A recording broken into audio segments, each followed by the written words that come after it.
Reciban los cordiales saludos del Ilustre Colegio de Abogados del Callao, que en esta oportunidad, conmemorando el Día Internacional de la Mujer,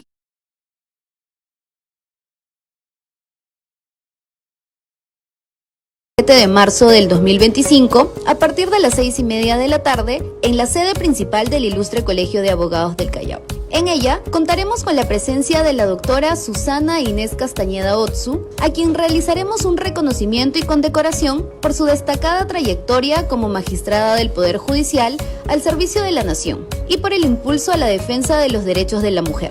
La doctora Susana Inés Castañeda Otsu se ha desempeñado como magistrada suprema del Poder Judicial del Perú. Es abogada por la Universidad Nacional Pedro Ruiz Gallo, con un título homologado al título español del licenciado en Derecho. También es magíster por la Universidad Nacional Mayor de San Marcos y doctora en Derecho y especialista en Derechos Humanos por la Universidad Complutense de Madrid. Ella estará desarrollando el tema Los derechos de las mujeres en la jurisprudencia de las altas cortes de justicia. Los esperamos este viernes 7 de marzo en la sede principal del Colegio de Abogados del Callao, en donde también se estará realizando el sorteo gratuito de 2 libros donados por la doctora Castañeda. Muchas gracias.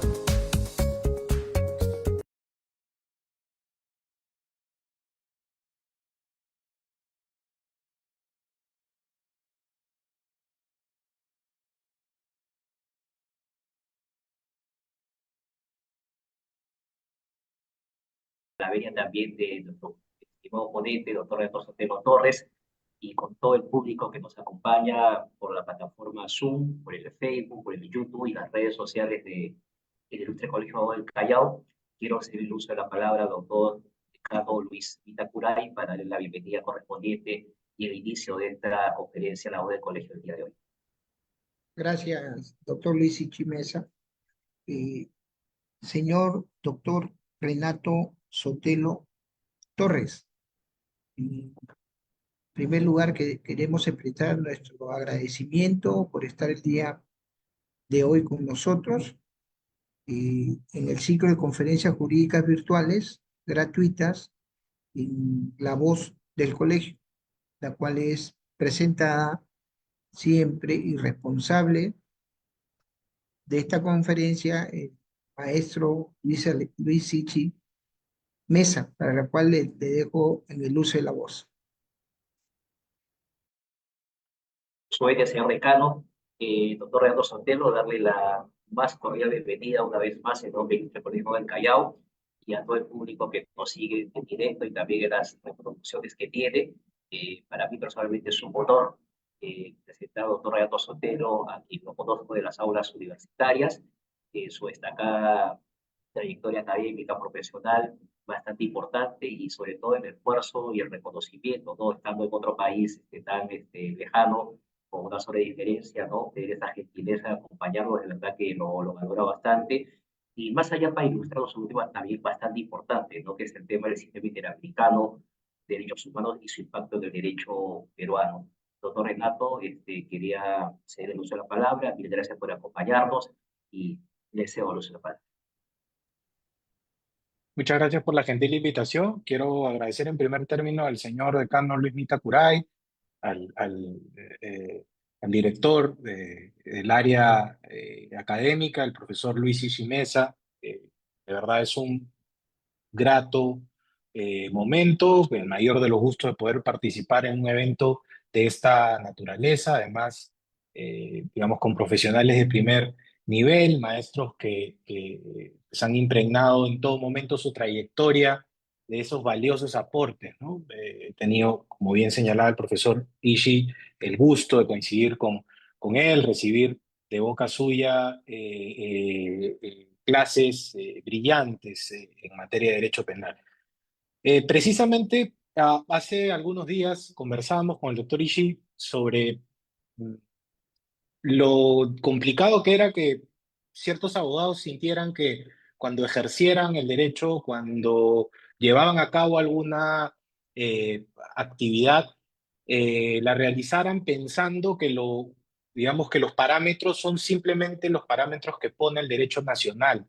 Eh, y el error que se comete cuando se piensa que en un determinado país se actúa como si fuese una isla, sin control, sin ningún parámetro.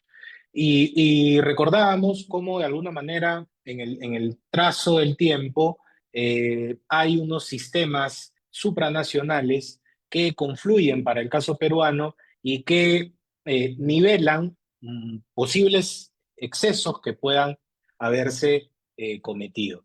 Hay dos grandes sistemas, uno que podríamos decir voluntario, aunque, aunque vamos a ver que solamente es voluntario una parte de él, que es el Sistema Interamericano de Protección de Derechos Humanos, que tiene, digamos, como eje de articulación la Organización de Estados Americanos, y que a su vez, para el caso peruano, hay dos subsistemas ahí que confluyen.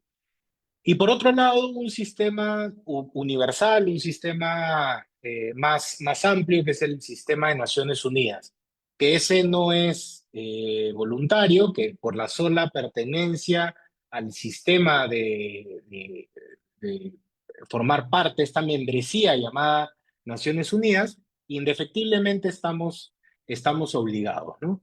Hay algún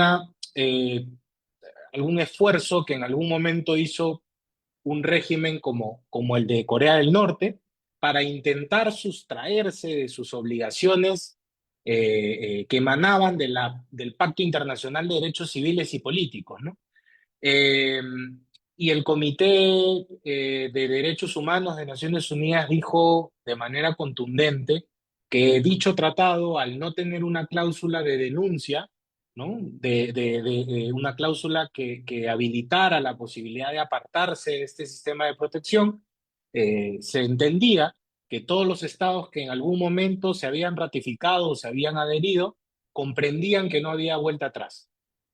Entonces, estos datos son importantes porque hoy que, por ejemplo, en el Perú se discute la eventual desvinculación del Estado peruano del Sistema Interamericano de Protección de Derechos Humanos, esa discusión no va a exonerar al Perú de que hayan controles externos en materia de políticas públicas, en materia de legislación, en materia de prácticas judiciales, porque irremediablemente le tocará a Naciones Unidas a través de sus múltiples comités, relatorías, grupos de trabajo, grupos de expertos, etcétera, etcétera, seguir verificando el correcto cumplimiento de las decisiones o de las actuaciones que llevan a cabo las autoridades peruanas, ¿no?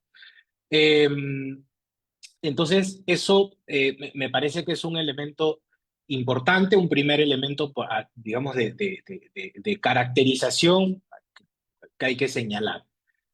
En el ámbito del sistema interamericano, que es, digamos, el tema que nos ocupa esta tarde, la situación es distinta, ¿no? Hay un sistema que es en el ámbito interamericano bifocal, ¿no? O de alguna manera que va de dos vías. Eh, un sistema, ya lo veremos más adelante, que obliga por el solo hecho de pertenecer a la Organización de Estados Americanos, por el solo hecho de pertenecer a ese club llamado OEA, ¿no?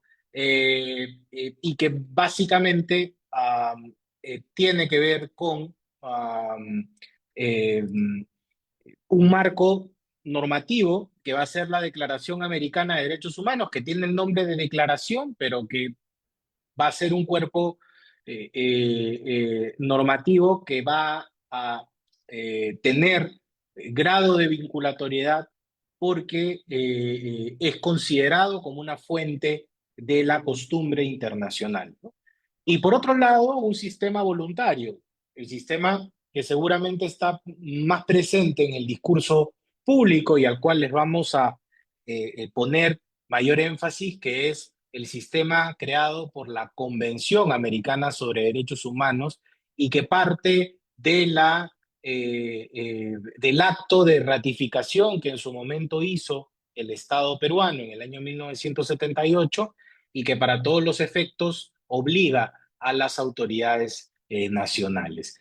A diferencia de lo que pasa con el Pacto Internacional de Derechos Civiles y Políticos en Naciones Unidas, la Convención Americana sobre Derechos Humanos sí va a tener un elemento eh, eh, eh, voluntario, porque va a tener un mecanismo de denuncia, un mecanismo de apartamiento, ¿no? Sin embargo, mientras ese acto de desvinculación no suceda, las obligaciones internacionales son obligaciones internacionales plenas, que no son obligaciones internacionales de los gobiernos, sino de los estados, es decir, trasciende a los propios gobiernos. Y aunque haya un gobierno que, amén a una directriz política, a un discurso, digamos, ideológicamente establecido, incumpla una determinada decisión, eh, eh, la responsabilidad internacional va a trascender, ¿sí?, por los siglos de los siglos, ¿sí? Salvo que haya pues una sucesión del Estado, digamos, un desmembramiento de una región del Estado o una confederación más grande, ¿no? Estas cosas que también suceden en el derecho internacional, pese a lo cual las obligaciones las heredará ese nuevo cuerpo estatal que se ha formado o que se ha desmembrado. Entonces, para efectos prácticos, ¿no?, hay una suerte de continuidad.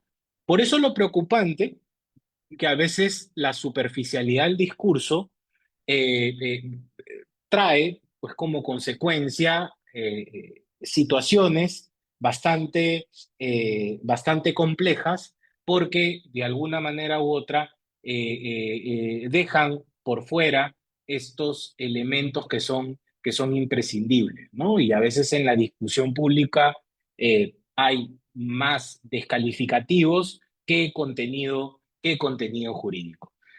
Eh, Vamos a tener, digamos, 3 momentos de charla. Les propongo que nos tomemos unos 45 minutos para poder conversar y luego para poder exponerles los conceptos y luego pasar a una conversación donde se puedan atender alguna de las dudas o inquietudes que hayan podido surgir o se hayan podido registrar. Entonces, en un primer momento, como les decía, hablamos de sistema interamericano de derechos humanos a un proceso que se ha ido formando en el tiempo. A veces cuando nosotros estudiamos el derecho comparado tenemos un complejo de inferioridad y pensamos que las instituciones o las cosas que surgen en nuestro país deben ser necesariamente una copia, cito, Italia, Alemania, Estados Unidos o España, para de alguna manera establecer una suerte de sello de calidad, ¿no? Entonces, las instituciones jurídicas que incluimos en nuestro Código Civil, en nuestro Código Penal, la hacemos de la manera más dogmática posible y muchas veces dejamos de atender a una realidad nacional concreta, algún elemento sociológico concreto, ¿no? Entonces, básicamente nos pasamos cortando y pegando legislación referencial que ha tenido un mediano desarrollo, un desarrollo que consideramos plausible en otras realidades. El caso del derecho internacional de los derechos humanos no es del todo equivalente. América ha dado un fiel testimonio de innovación y de elementos bastante claros hacia lo que hoy tenemos como mecanismos de protección de derechos humanos. Fíjense, en 1826 el libertador Simón Bolívar eh, convoca en la ciudad de Panamá lo que va a llamar Congreso Anfictiónico. La anfictionía era un modelo que se utilizaba en la antigua Grecia para que las ciudades-estados, Atenas, Esparta, qué sé yo, pudieran hacerle frente a grandes imperios como el imperio persa. Entonces ellos hacían una suerte de ligas, ¿no?, de confluencias, de confederaciones. ¿Por qué en 1826 Bolívar cree que eso es necesario replicarse en América, porque hay una preocupación en las jóvenes repúblicas de si las potencias europeas tienen un afán por reconquistar estos territorios, cosa que va a suceder. Ahí está el combate del 2 de mayo, que da precisamente cuenta de esa intentona que tienen todavía las potencias extranjeras, en este caso España, para recuperar sus viejos territorios, sus viejos dominios, ¿no? En ese momento, el destino de regiones como Filipinas, Puerto Rico, Cuba no había sido resuelto, entonces habían como dominios de avanzada o islas de avanzada, sobre todo ubicados en el Caribe, que podían servir como línea de suministro para los barcos, para los navíos españoles. Y también le preocupaba a Bolívar el poder que ya empezaba a acumular poder político, poder geopolítico, poder económico también, el caso de Estados Unidos, ¿no? Y entonces, él que se le puede criticar muchas cosas, menos el hecho de haber sido un visionario, plantea un modelo de anfitrionía para hacer una suerte de defensa colectiva, ¿no? Entonces, eh, se inspira en ideales anticoloniales, en ideales libertarios, y convoca, ¿no?, en esta ciudad que en ese momento, repito, pertenecía a la Gran Colombia, a las jóvenes repúblicas hispanoamericanas. ¿Qué tiene que ver esto con el tema de derechos humanos? Porque parece que nos hubiéramos abierto demasiado a una temática que no guarda relación con el eje de nuestra exposición.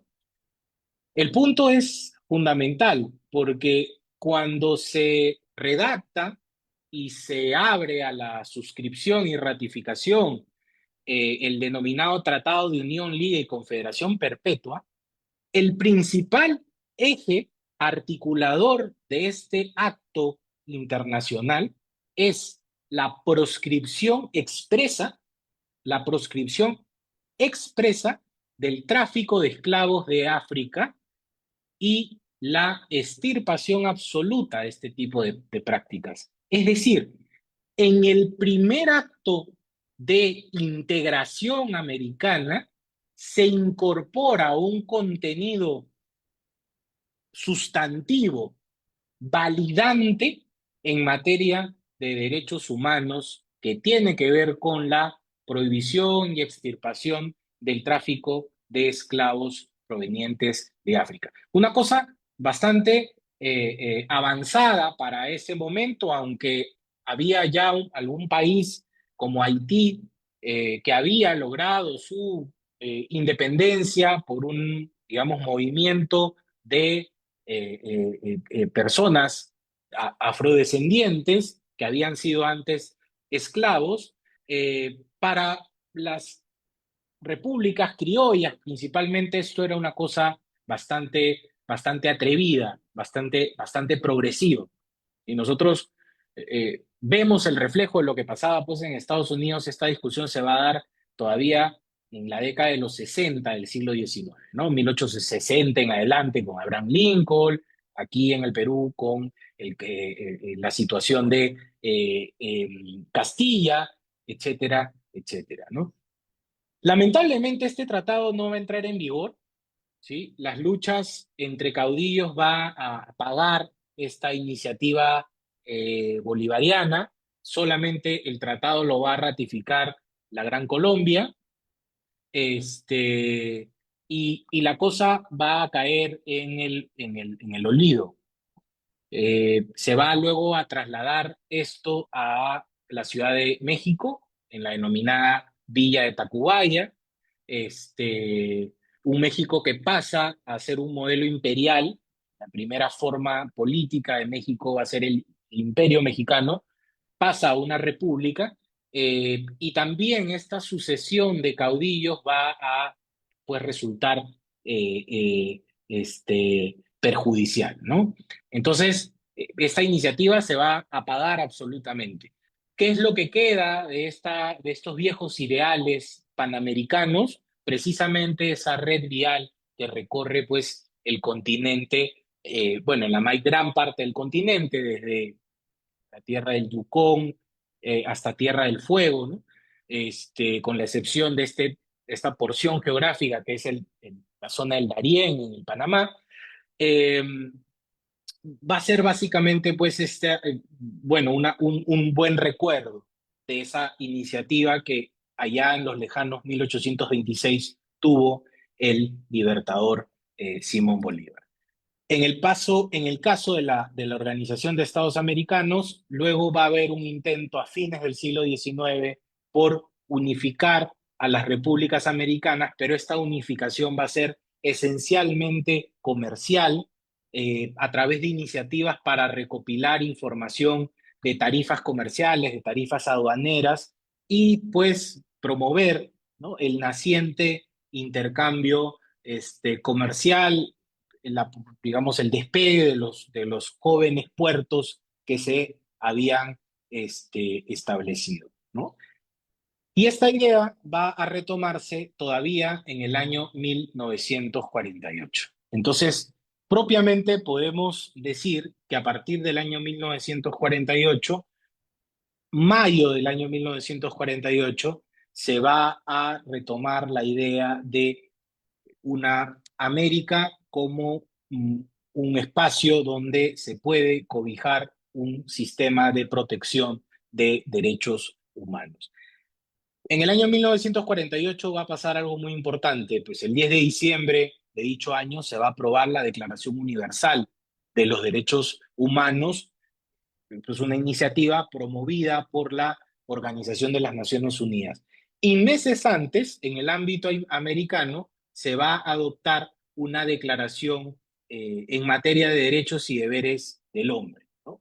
Una suerte de carta, compromiso, una suerte de aspiraciones, ¿no?, con la finalidad de alcanzar pues mecanismos, eh, eh, eh, logros, metas en materia de derechos humanos, ¿no? Se crea en el año 1959 la Comisión Interamericana de Derechos Humanos con la intención de ser ese brazo operativo que va a tener la OEA, y allí se va a crear una suerte de órgano con facultades esencialmente de fiscalización política, que va a visitar a los países, va a solicitar información a los países respecto de las prácticas en materia de derechos humanos. El trabajo de la Comisión Interamericana de Derechos Humanos va a ser tan decisivo que se va a fortalecer y se le va a brindar autonomía en el año 1967. Sin embargo, por estas fechas había una preocupación. La Declaración Americana de los Derechos y Deberes del Hombre no era un documento vinculante propiamente dicho, no era un tratado en todos los términos, no creaba obligaciones jurídicas, no creaba un órgano de control. Entonces fue necesario adoptar el texto en la segunda conferencia interamericana celebrada en San José de Costa Rica, el texto de la Convención Americana sobre Derechos Humanos. Un tratado que con todas sus letras sí establece obligaciones generales de respeto y de garantía, establece mecanismos de supervisión, de cumplimiento, como la Comisión Interamericana que ya existía, pero otorgándole facultades adicionales, y creando la Corte Interamericana de Derechos Humanos, ¿no? Este tratado, este documento va a alcanzar el mínimo indispensable de ratificaciones en el año 1978, ¿sí? Va a tener algún asunto en materia contenciosa que se va a mandar al archivo porque fue a nivel de litigio muy mal planteado en el año 1981, y hasta el año 1987 y 89, en ese bienio, se van a emitir las primeras 3 sentencias de la Corte Interamericana de Derechos Humanos, las 3 contra el Estado de Honduras, donde en 2 de ellas se va a condenar a este Estado por casos de desaparición forzada de personas. Y de ahí en adelante, en diferentes ámbitos y en diferentes aspectos, ha tenido un funcionamiento bastante meritorio la Corte Interamericana de Derechos Humanos. Sin embargo, digamos, de estos hitos temporales, vamos a tener 2 subsistemas diferenciados, ¿no? Un subsistema derivado de la Carta de la OEA, a la que pertenecen, hemos dicho al inicio de esta sesión, todos los miembros de la OEA, por el solo hecho de tener esta membresía al club llamado Organización de Estados Americanos. Venezuela, por ejemplo, se va a encontrar ahí, Estados Unidos, Cuba, Canadá. Aún teniendo el estatus de suspendido, Cuba va a tener, pues, obligaciones internacionales derivadas de la Declaración Americana de Derechos Humanos, y va a tener ahí un órgano de supervisión que va a ser la Comisión Interamericana de Derechos Humanos, por ejemplo. Y un segundo subsistema, que es el de la Convención Americana sobre Derechos Humanos, que ya hemos dicho que tiene una competencia contenciosa, cautelar, consultiva, que va a tener ahí un tribunal, una corte, que va a ejercer esa supervisión dura, por decirlo de alguna manera. Eh, Aquí, pues, una cosa singular, ¿no? Porque si, por ejemplo, el Perú también decidiera denunciar la Convención Americana sobre Derechos Humanos, porque sincerando el debate es una posibilidad, puede gustarnos o no, pero si, digamos, el Poder Ejecutivo, el Congreso de la República, porque el Congreso tendría que votarlo, y el acto se formaliza a través de nuestra Cancillería, es factible que eso suceda.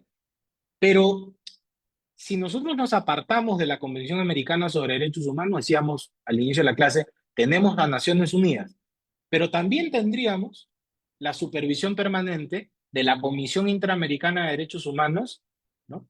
Y de la OEA en su mayor amplitud, porque como somos parte de la OEA, tenemos que seguir cumpliendo con las obligaciones, ya no las que emanarían de la Convención Americana sobre Derechos Humanos, sino de la Declaración Americana de los Derechos y Deberes del Hombre. Entonces, creo que estas cosas son importantes saberlas también. El mecanismo de la denuncia de la Convención Americana es muy particular porque establece en los artículos 78 y siguientes de este tratado que se tiene que manifestar un año antes la intención del apartamiento, y eso se hará efectivo un año después, ¿no? Imaginémonos que hoy, 4 de marzo, manifestamos nuestra intención de denunciar la Convención Americana sobre Derechos Humanos. Será el 4 de marzo del 2026 cuando recién ese acto cumplirá su eficacia. Pero fíjense, todas las sentencias que se han dado hasta ese momento, ¿sí? Tienen que seguir siendo cumplidas por el Estado peruano. Primer elemento. 2, todos los procesos que actualmente se encuentren en marcha en el sistema interamericano, aunque no hayan tenido una sentencia de la Corte Interamericana, podrán eventualmente tener una sentencia de la Corte y el Estado peruano tendrá que cumplirlo. ¿Ya? 2. Y 3, hasta el 4 de marzo del 2026, ¿no? Año en el que se cumpla, digamos, la eficacia de la denuncia,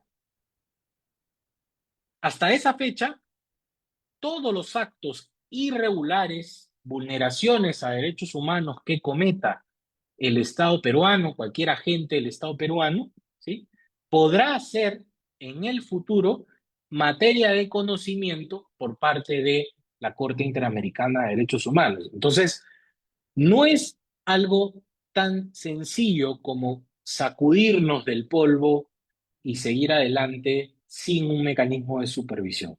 Entonces, creo que en el momento en el que se discuten estas variables, que repito, es democráticamente aceptable hacerlo, ¿sí? Estos elementos deben estar presentes en la discusión porque es así como funciona este mecanismo de desvinculación, ¿ya? Tómenlo entonces ténganlo presente al momento del análisis. Muy bien.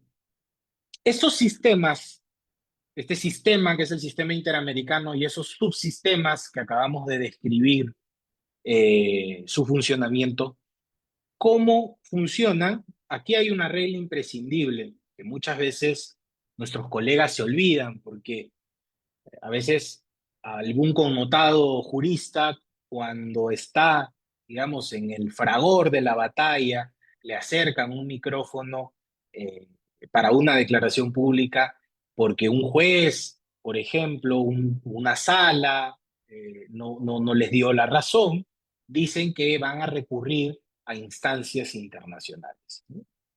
Eh, Esto no es tan sencillo, esto no es como dar un salto ante instancias internacionales porque consideramos que hay incluso un criterio de urgencia, ¿ya? Porque la urgencia sola no justifica el salto ante el sistema internacional. Se necesita extrema gravedad, se necesita un riesgo de irreparabilidad de un daño, o sea, son elementos, ¿ya?, que también se tienen que considerar. Eh, y salen a decir, ¿no?, suelto de huesos, que pues van a acudir inmediatamente ante las instancias internacionales. Por ahí todavía se discuten acciones ante el Tribunal Constitucional, por ejemplo, en materia de tutela de derechos, y ya han presentado alguna petición, alguna solicitud ante los sistemas internacionales. Y en general hablo de sistemas internacionales, porque esto aplica para el sistema interamericano, pero aplica también para la Corte Penal Internacional, por ejemplo, y que está, digamos, de moda también traerla en el discurso político. Se aplica también para el caso de otro tipo de tribunales o de comités, como los comités de Naciones Unidas, que es que la naturaleza de los sistemas supranacionales de protección de derechos son coadyuvantes y complementarios, ¿sí? Son coadyuvantes y complementarios. Esto quiere decir que solo se activan, que solo tenemos habilitada la opción de poder recurrir a estos órganos cuando se han agotado los recursos de jurisdicción interna, ¿sí? Los estados tienen que garantizar, en honor al debido proceso, a la garantía de la protección judicial, recursos idóneos y efectivos para las vulneraciones a derechos humanos o los de derechos que suframos. Entonces, cuando se han activado esos recursos internos, si no hay una respuesta idónea, una respuesta efectiva, recién se puede recurrir a instancias internacionales. Es decir, hay una diferencia entre el origen de la responsabilidad internacional y el momento en el que esta responsabilidad se vuelve exigible.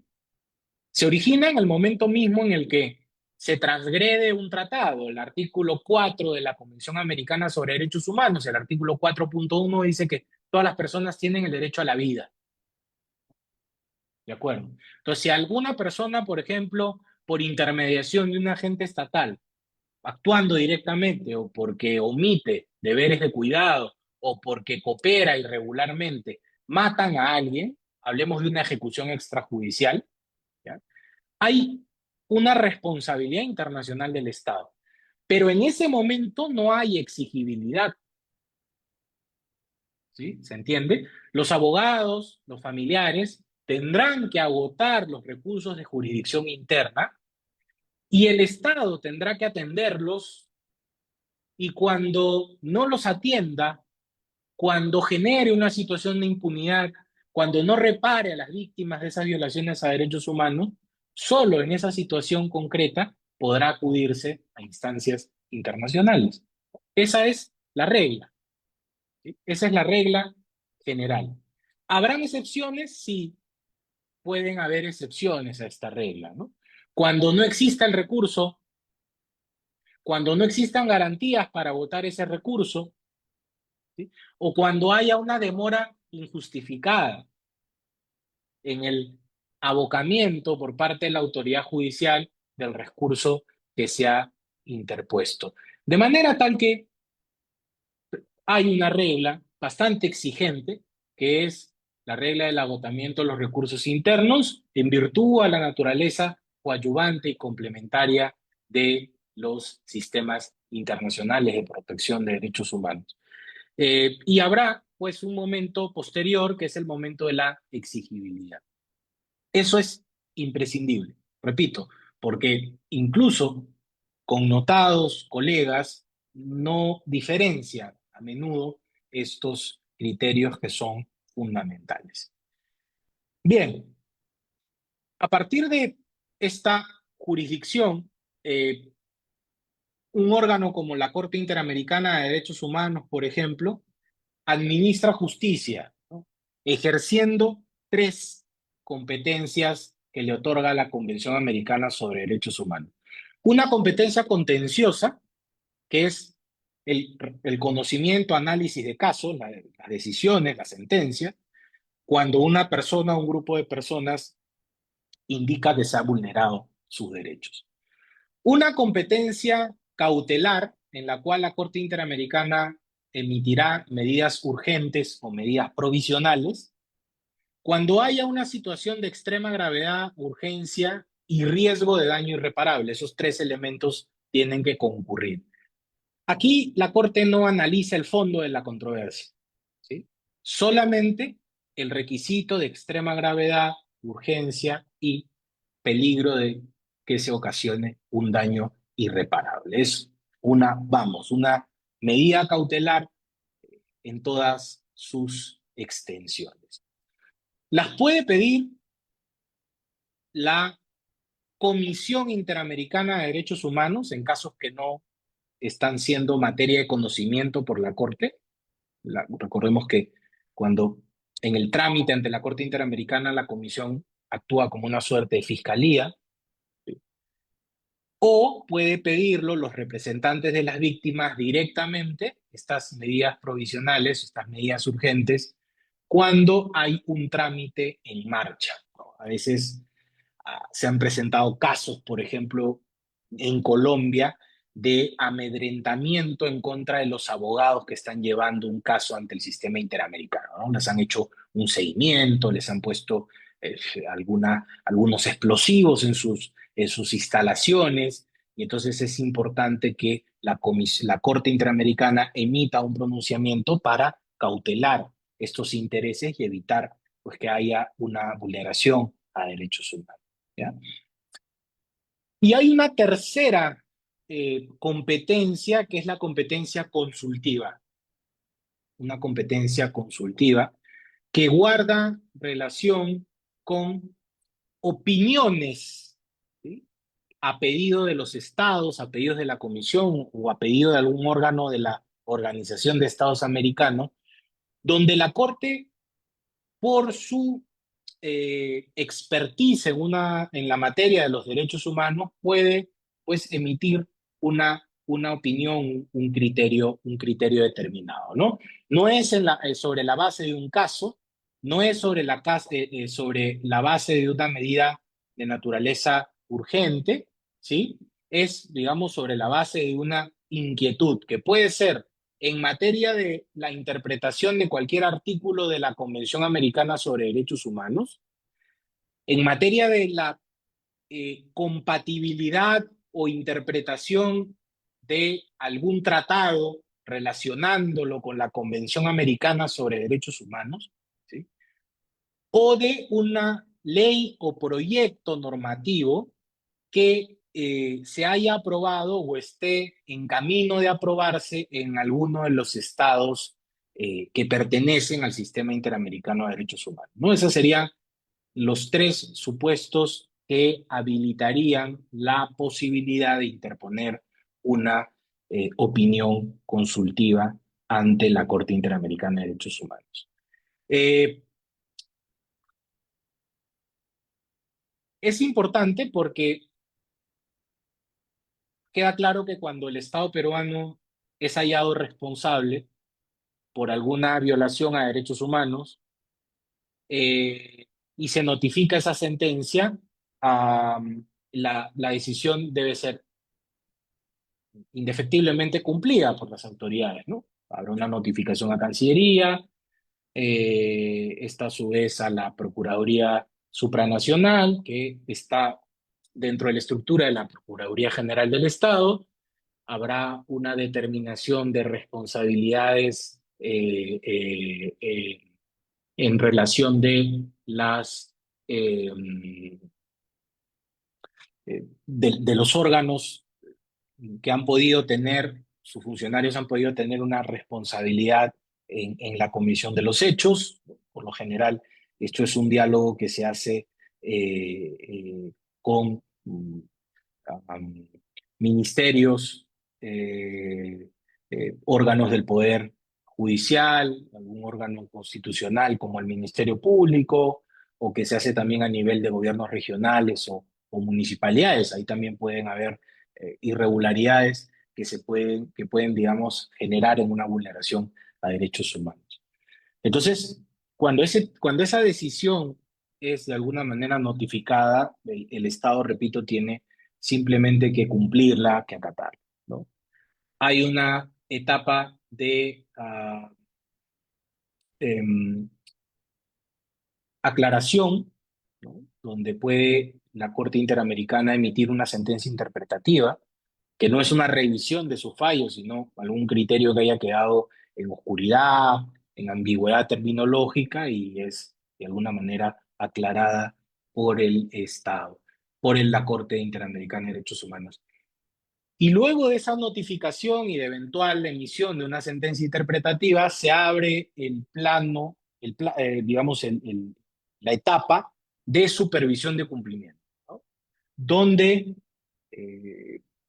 sostenido en el tiempo, la Corte Interamericana periódicamente solicitará información para que el Estado el Estado, los representantes de las víctimas, remitan información sobre el nivel de cumplimiento de sus puntos resolutivos, ¿no? Entonces, hasta que el último de los puntos resolutivos no sea atendido por el Estado, el caso no se cierra, permanece en etapa de supervisión. Y tenemos casos, por ejemplo, casos respecto al Perú, que tienen pues 30 años 30 años ya en etapa de supervisión de cumplimiento porque hay algún elemento que no ha sido acatado correctamente, ¿no? Entonces, hay un elemento a considerar también.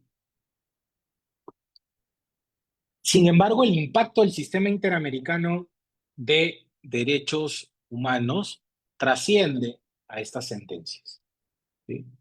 Es decir, hay una práctica a nivel de los tribunales nacionales, sobre todo cortes supremas y tribunales constitucionales, eh, donde estas decisiones, aunque no tengan que ver con un estado concreto, son tomadas en consideración como criterios para guiar sus actuaciones, para tener una referencia, bueno, aceptable al momento de interpretar o declarar, analizar un caso de violación a derechos humanos, ¿no? Por tanto, el diálogo jurisprudencial es básicamente un espacio de interlocución, ¿no? Porque a veces se piensa en una estructura de imposición, donde lo que dice la Corte tiene que ser acatado indefectiblemente por el Estado. Pero lo que pasa que también es que la Corte, cuando construye sus criterios, toma en consideración los avances que se han dado en una determinada jurisdicción. Por ejemplo, cuando analiza el caso Ansualdo Castro contra Perú, que tiene que ver con la desaparición forzada de este estudiante de la Universidad Nacional del Callao, Kenneth Ansualdo Castro, y la Corte establece la naturaleza pluriofensiva y el efecto continuado que tiene la desaparición forzada de personas. Lo que hace la Corte a nivel argumentativo en esa sentencia, y ustedes pueden googlearla, Ansualdo Castro contra Perú, eh, lo que hace es ir país por país que integren el sistema interamericano, ¿sí? Y tomar las decisiones más notables que sus altos tribunales han adoptado en esa materia para crear una suerte de parámetro uniforme sobre lo que se tiene que hacer en materia de efectos continuados de la desaparición forzada y de la naturaleza pluriofensiva del delito, ¿no? Entonces va al Tribunal Constitucional de Bolivia, entra a la Corte Suprema de Perú, a la Corte Constitucional de Colombia, va a la Corte Suprema de Argentina, a la Suprema Corte de Justicia de la Nación de México, a la cuarta sala, que es la sala constitucional de la Corte Suprema de Costa Rica, y va país a país eh, dando muestra de cómo, de manera sostenida, estos estados, a través de sus altos tribunales,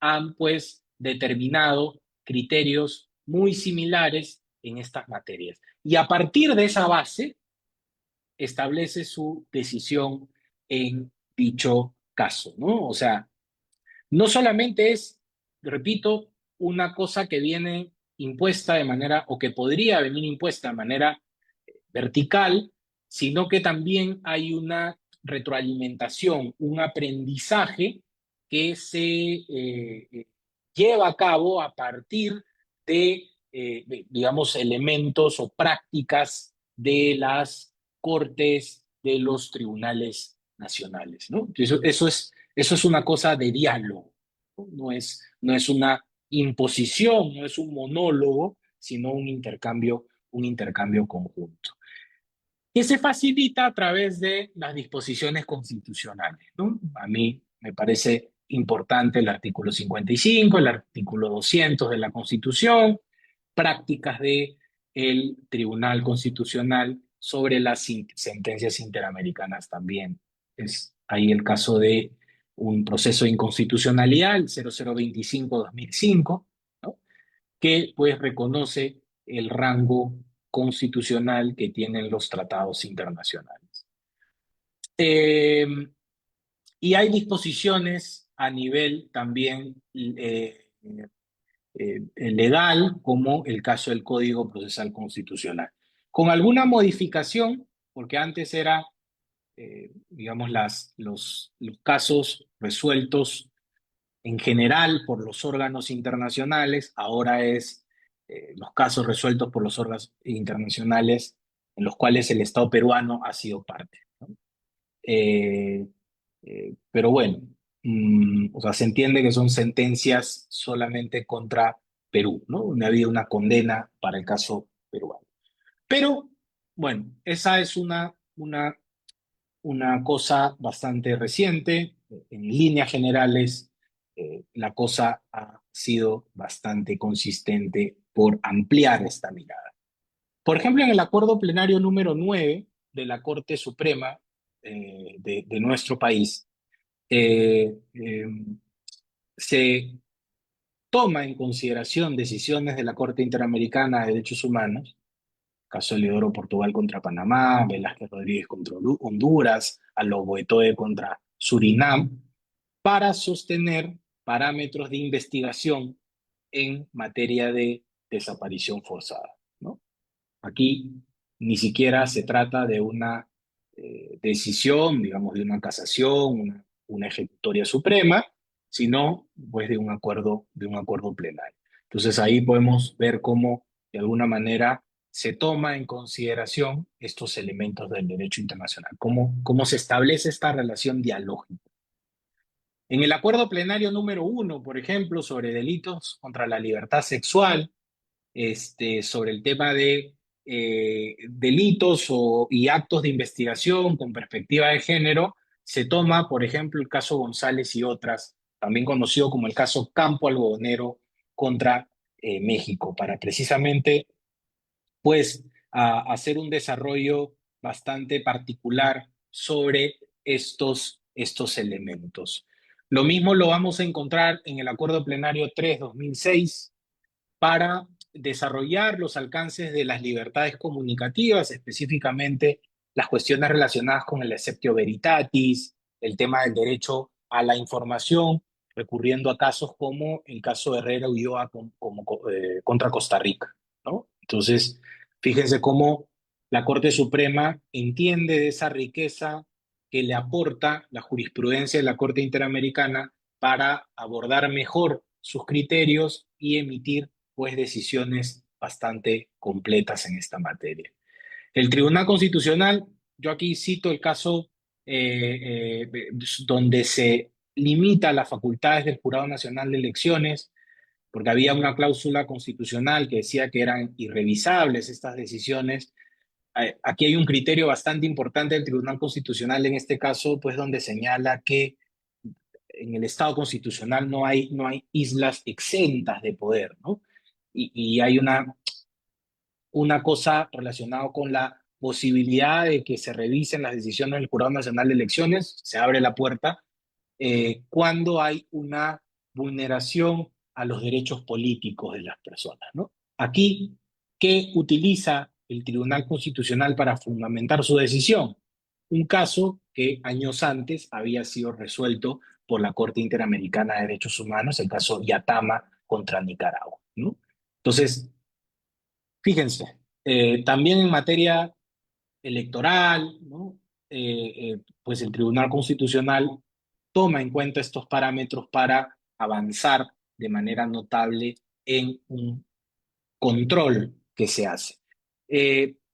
Más allá de órganos jurisdiccionales propiamente dichos, sino también de la jurisdicción especializada en materia electoral, el Jurado Nacional de Elecciones ha sido ejemplar cuando en su momento suprimió del ROP la inscripción del Movadef, y allí cita o toma en consideración tratados en materia de derechos humanos. No he decidido, no he revisado la decisión en el caso del partido Antauro, pero me imagino que pues, también en ese razonamiento se ha tomado pues información, elementos, criterios de estas decisiones, ¿no? Ahora, el diálogo jurisprudencial no es lo mismo que el control de convencionalidad. El control de convencionalidad es, en principio, un mandato de optimización eh, que el Estado determina para todos los funcionarios de cualquier jerarquía, de cualquier especialidad, pero nosotros a nivel interno hemos en su momento tomado decisiones donde se ha tenido que acatar directamente una determinada decisión derivada de un pronunciamiento de la Corte Interamericana de Derechos Humanos. El caso de la primera anulación que se hizo del indulto que se le dio que le otorgó el presidente Pedro Pablo Kuczynski al expresidente Alberto Fujimori fue por parte del Juzgado Supremo de Investigación Preparatoria una resolución que emitió la número 10 como una resolución donde se aplicaba un control de convencionalidad, que básicamente está sustentada en una sentencia donde ha sido parte el Estado peruano, ¿sí?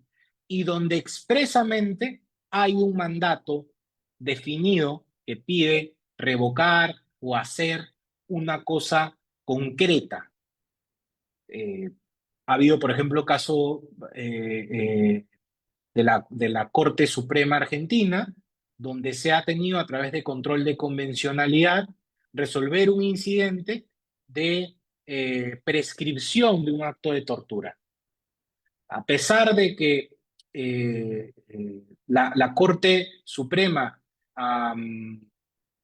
dice que es el incidente, el caso Expósito, generado por el caso Bulacio contra Argentina, la Corte Suprema Argentina señala que a pesar de que considera que hay un derecho a la prescripción que le asiste a una persona de una edad determinada por el transcurso del tiempo, que limita el jus puniendi que tiene el Estado para perseguir una determinada actividad delictiva, dice la Corte Suprema que, dado que la Corte Interamericana de Derechos Humanos ha emitido una sentencia en sentido distinto, no se puede otorgar ese incidente de prescripción y por tanto debe seguirse con el enjuiciamiento de el comisario Expósito hallado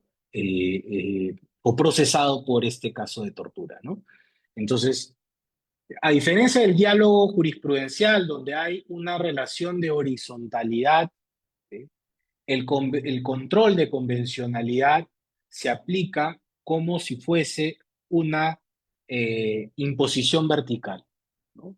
Donde no cabe margen para actuar en un sentido discrecional, sino simple y sencillamente aplicar la decisión de la Corte Interamericana de Derechos Humanos en el sentido que se ha establecido, ¿no? En el sentido concreto que se ha establecido.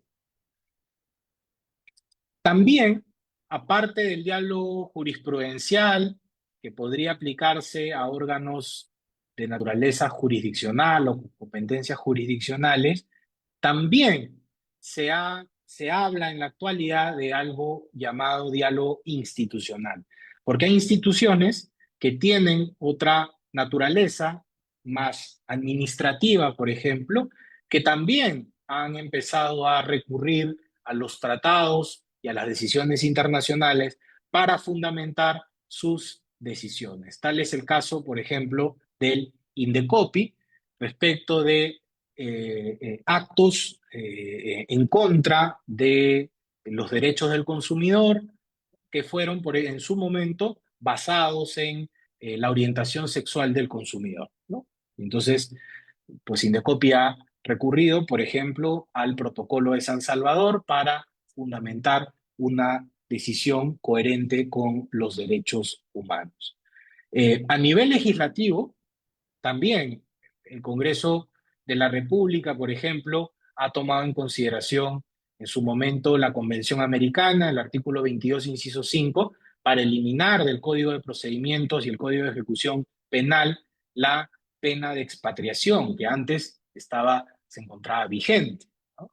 En su momento, todo el debate legislativo que se hizo en el marco de la consulta previa para proyectos extractivos fue de alguna manera un aprendizaje que se hizo a partir de tratados internacionales, el convenio 169 de la Organización Internacional del Trabajo, en concreto, pero también de la jurisprudencia que en materia de pueblos indígenas había emitido previamente la Corte Interamericana de Derechos Humanos, ¿no?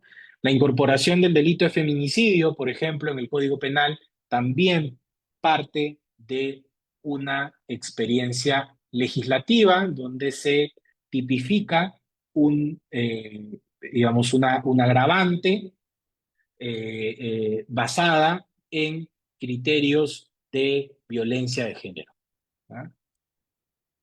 Muy bien. Esta es, digamos, una mirada general de cómo a nivel nacional se ha podido permear el derecho internacional y específicamente el derecho interamericano, cómo sin un mandato concreto, desde una práctica jurisprudencial o desde una buena práctica institucional, estos criterios sirven para llenar de contenido, para brindar una mejor protección a los derechos de las personas. Y que en el balance podríamos decir que necesariamente hay pues un enriquecimiento mutuo de buenas prácticas a nivel legislativo, a nivel de políticas públicas y a nivel de experiencias de adecuación normativa también, ¿sí? Reiterando mis palabras iniciales de agradecimiento al Colegio de Abogados de El Callao y específicamente a la Junta Directiva encabezada por el decano Luis Mita y el profesor Luis Ishi. Agradezco pues este espacio y cualquier duda o interrogante que tenga quedo a su plena disposición. Gracias, doctor Ishi. Muchas gracias, doctor, por su brillante exposición bastante amplia, con casos reales, un poco de historia, también haciendo referencia a la doctrina vinculante de la Corte Suprema. Sé que el tiempo está ahí bastante corto por la extensión y muchas gracias por el tema de ser tan explícito. Solamente quería transmitir una consulta del Facebook, si me permite, doctor Renato. El doctor Vladimir Galarza, de Callao, pregunta si el tema, voy a resumirlo en palabras concretas, si la pugna de poderes del Estado deslegitima el tema del sistema interamericano de derechos humanos. Dice, en el caso peruano, usted señala precedentes vinculantes de la Corte Suprema, que son utilizados de manera constante. Y sin embargo, en el Poder Legislativo se habla de apartarse del sistema interamericano.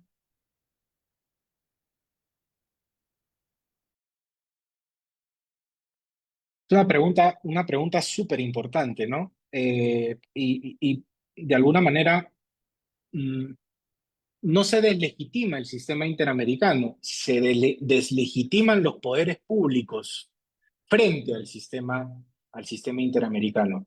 Y aquí voy a retomar básicamente una idea inicial. Finalmente, no hay un atajo, no hay una excusa que desde el año 1978 se pueda, digamos, de manera seria tomar para incumplir los parámetros determinados por el sistema interamericano de derechos humanos. Entonces, más allá de la retórica que pueda tener el Congreso de la República, la práctica judicial va en otro camino y sigue, digamos, afianzando día con día estos criterios, porque afortunadamente tenemos, sobre todo en la Corte Suprema y en varias cortes superiores, jueces, magistrados notables. Pero al fin y al cabo, cuando el ruido político baja, profesor Ishii, yo creo que persiste la responsabilidad internacional, persiste el incumplimiento y más temprano que tarde habrá un régimen que vea con seriedad estas cosas y que todos estos exabruptos, todos estos incumplimientos va a tener que cumplirlos ellos, ¿no? De alguna manera en los años 90 se decía que era válido apartarse del sistema interamericano y tal, y luego vinieron los gobiernos sucesivos y tuvieron que poner, digamos, componer un poco eso que se había desarmado. Entonces, yo creo que no pasa más que una retórica momentánea política. Hay compromisos que tienen que ser honrados y que si no en el corto plazo, en el mediano o en el largo plazo, van a tener que ser atendidos necesariamente. Y la última pregunta, si me permite, por el tiempo, doctor Renato, me parece interesante acá, Erika Chávez desde Argentina. Hay una consulta, pero dice felicitaciones, doctor Ishii, por el triunfo de Alianza, que bueno, nos conoce a nivel internacional.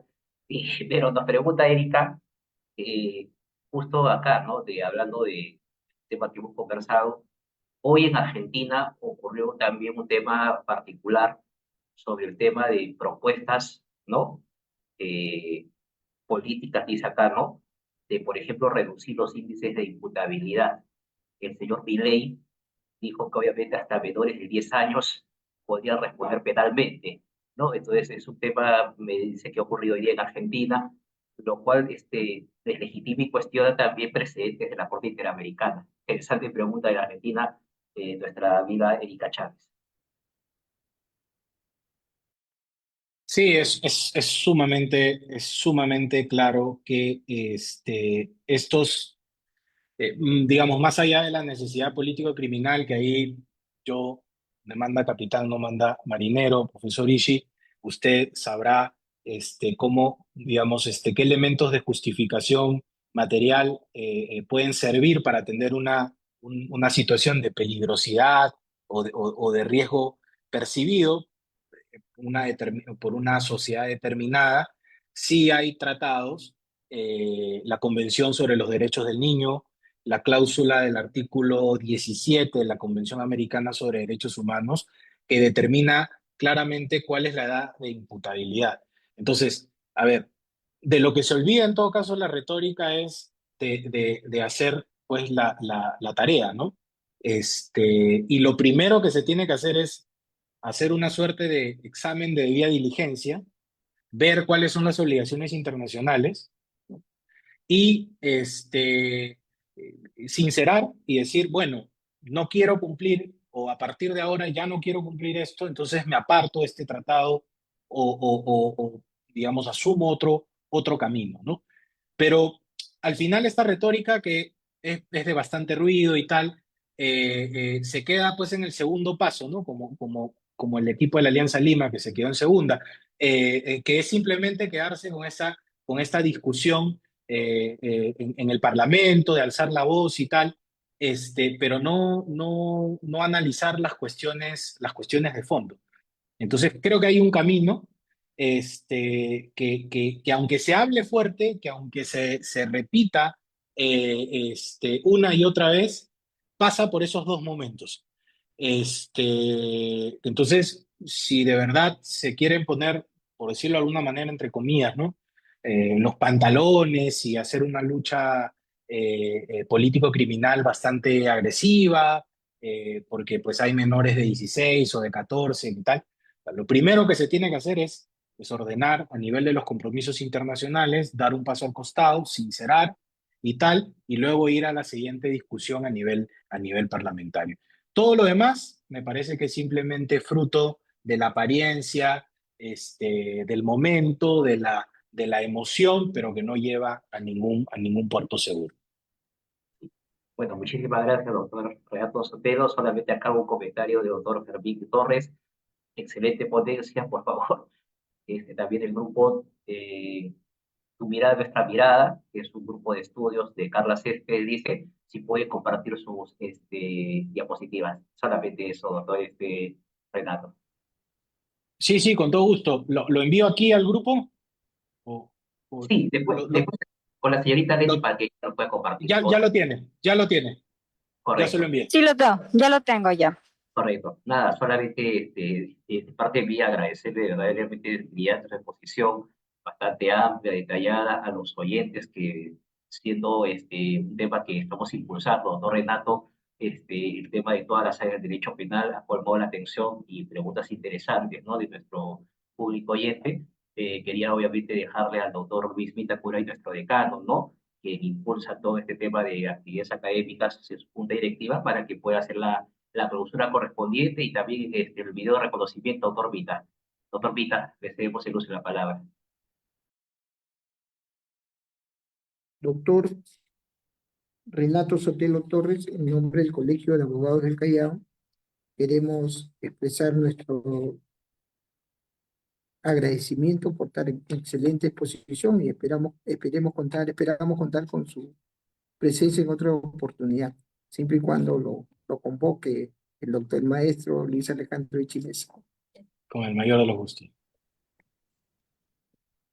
Bueno, solamente con su venia, señor decano, doctor Daniel, para nuestro público de Facebook, de YouTube, poder pasar este video de reconocimiento para el doctor Renato Sotelo, por favor, un pequeño presente de sus amigos del Ilustre Colegio del Callao. Doctor Daniel, usted me avisa, por favor.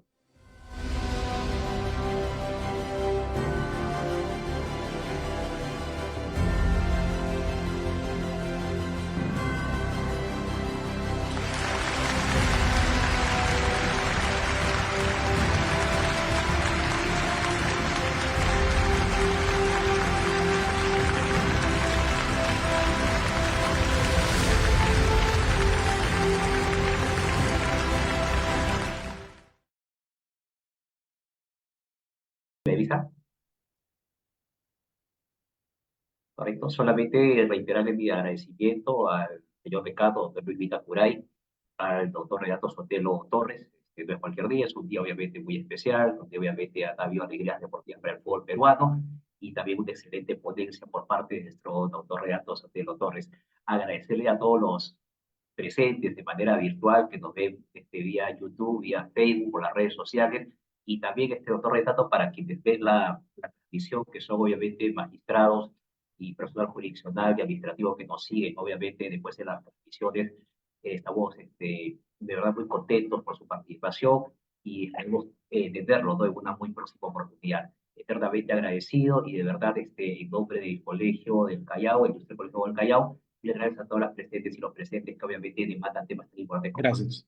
este. Muy agradecido. Nos vemos el día jueves en la conferencia magistral, señor decano, para que usted nos cierre.